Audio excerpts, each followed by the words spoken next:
दोस्तों, अंधभक्त आंट है ना गांड के, लेकिन ज्ञान रखते हैं ब्रह्मांड के। तो आज के वीडियो में हम यही देखेंगे कि हमारे देश के प्रथम प्रधानमंत्री पंडित जवाहरलाल नेहरू और उनके परिवार के बारे में ये अंधभक्त कितना सही ज्ञान रखते हैं। और वीडियो की शुरुआत इस अंधभक्त आंटी से करते हैं।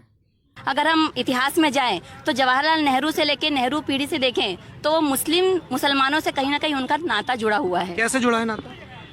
अब इसमें तो बहुत बड़ी वो है, आप गूगल में भी सर्च कर सकते हैं। मैंने भी पढ़ी, जैसे मोतीलाल नेहरू, अगर उनका देखा जाए तो उनका नाम भी एक मुसलमान ही है। मैं मोतीलाल नेहरू का नाम शायद मोइनुद्दीन मैंने पढ़ी हूँ, ऐसा कुछ। ये कहाँ पढ़ा आपने? सर मैंने गूगल में सर्च करी थी, एक बार मैंने इसे पढ़ी थी, कुछ ऐसा पोस्ट आया था, पढ़ी, मुझे ऐसा कुछ ध्यान है शायद।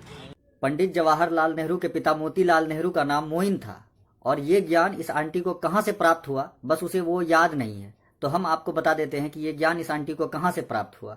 सूचनाओं को पहले न्यूज की शक्ल में भेजा जाता है, कई महीनों तक फैलाने के बाद उसी सूचना को चुटकुला बनाकर दोबारा भेजा जाता है ताकि आप बार बार देखते रहे और आपको याद रहे। जवाहरलाल नेहरू का असली नाम क्या था और वे कहां से आते थे? आपने व्हाट्सएप यूनिवर्सिटी में खूब ऐसे मैसेज देखे होंगे।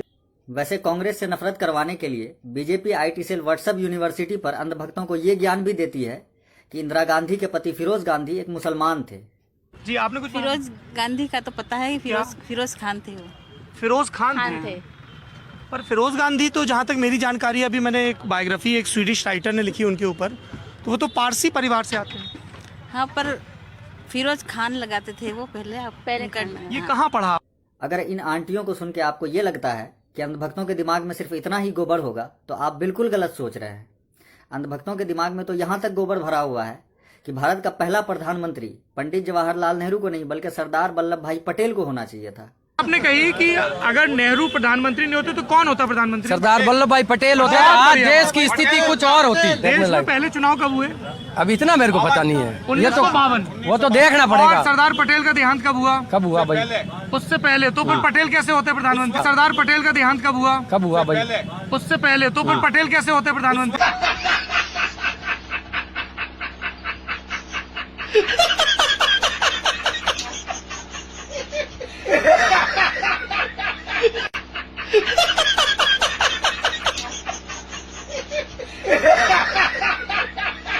इसलिए भाई साहब, इसलिए हम आपसे ये कहते हैं कि हिजड़े की हाय और अंधभक्तों की राय कभी नहीं लेनी चाहिए।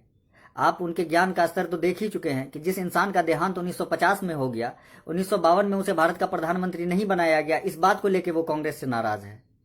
तो ये जो असर है, ये व्हाट्सएप यूनिवर्सिटी में इसके दिमाग में भरे गए गोबर का असर है। वैसे ये तो चूतिये पने की चरम सीमा थी, लेकिन आप अगर अंधभक्तों के हरामी पने की चरम सीमा देखना चाहते हैं तो आप इस अंकल को देखिए। गोडसे स्वतंत्रता सेनानी थे, हमको इतना मालूम है। गांधी जी को गोली उन्होंने ही मारी थी, आपको पता है? हाँ, गोली उन्होंने मारी थी। पर फादर ऑफ नेशन को जिसने गोली मार दी उसके प्रति आपको थोड़ा सा भी गुस्सा नहीं है?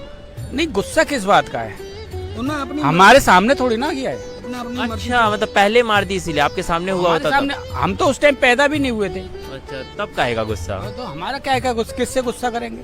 हमने देखा भी नहीं कौन था क्या था। ये भसूड़ी वाले चचा इस वजह से गॉडसे को बुरा नहीं कह सकते क्योंकि जब गॉडसे ने गांधी जी को गोली मारी थी तब ये भसूड़ी वाला पैदा नहीं हुआ था। लेकिन जब इससे पूछा गया कि आप पंडित जवाहरलाल नेहरू के बारे में क्या सोचते हैं, तो जवाहरलाल नेहरू के बारे में आपका क्या सोचना है? जवाहरलाल नेहरू के बारे में यही सोचना है कि उन्होंने देश के साथ अच्छा नहीं किया था। तो उनको भी तो आपने नहीं देखा था, वो भी तो आपके समय नहीं थे। हम कह रहे हैं हमारे विचार हैं, ये अपनी अपनी सोच है। हम कह रहे हैं हमारे विचार हैं, ये अपनी अपनी सोच है। देखो भैया, इस बुढ़े की बात को सुनने के बाद एक बात तो कंफर्म हो गया कि अंधभक्त औरत हो या मर्द, बुढ़ा हो या जवान, सब अंधभक्तों के नस में खून से कहीं ज्यादा बकचोदी दौड़ रहा है। और आखिर में तुमको एक और अंधभक्त से मिलवा देते हैं जिसके हिसाब से भारत का पहला प्रधानमंत्री पंडित जवाहरलाल नेहरू क्यों नहीं होना चाहिए। जिस दिन नेहरू प्रधानमंत्री बना था उसी दिन देश गर्त में चला गया था। मोदी ने कुछ नहीं किया होगा, लेकिन फिर भी वो लीडर है। जिस भी अंधभक्त को इस बुढ़े की तरह लगता है कि नेहरू जी ने भारत के लिए कुछ नहीं किया, वो थोड़ा केजरीवाल से सुन लो नेहरू जी ने भारत के लिए क्या क्या किया है। हमारा देश बड़ा सौभाग्यशाली है कि हमें पंडित जवाहरलाल नेहरू जैसे पहले प्रधानमंत्री मिले जिन्होंने एक विजन के साथ एक आधुनिक भारत की नींव रखी। उन्होंने स्टील अथॉरिटी ऑफ इंडिया बनाई, उन्होंने भारत हेवी इलेक्ट्रिकल लिमिटेड बनाई, उन्होंने आईआईटी खड़गपुर बनाई, उन्होंने Indian institute of management Calcutta IIM Ahmedabad बनाए, उन्होंने भारत एटॉमिक रिसर्च सेंटर बनाया, उन्होंने डिफेंस रिसर्च डेवलपमेंट ऑर्गेनाइजेशन बनाई।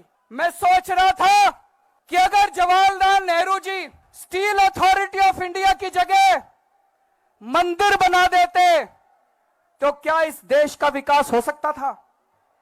मैं सोच रहा था अगर जवाहरलाल नेहरू जी IIT खड़गपुर की जगह 182 मीटर ऊंचा स्टैचू बना देते, क्या इस देश की प्रगति हो सकती थी? दोस्तों आज के लिए बस इतना ही।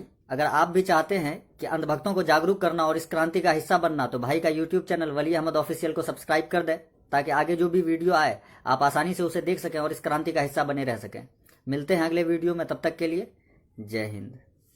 अच्छा ये है कि झूठ पे झूठ, झूठ पे झूठ, झूठ पे झूठ, ये जो सिलसिला चला है बस उसका मजा लीजिए, आनंद लीजिए, टेंशन मत रखिए ऐसी चीजों का।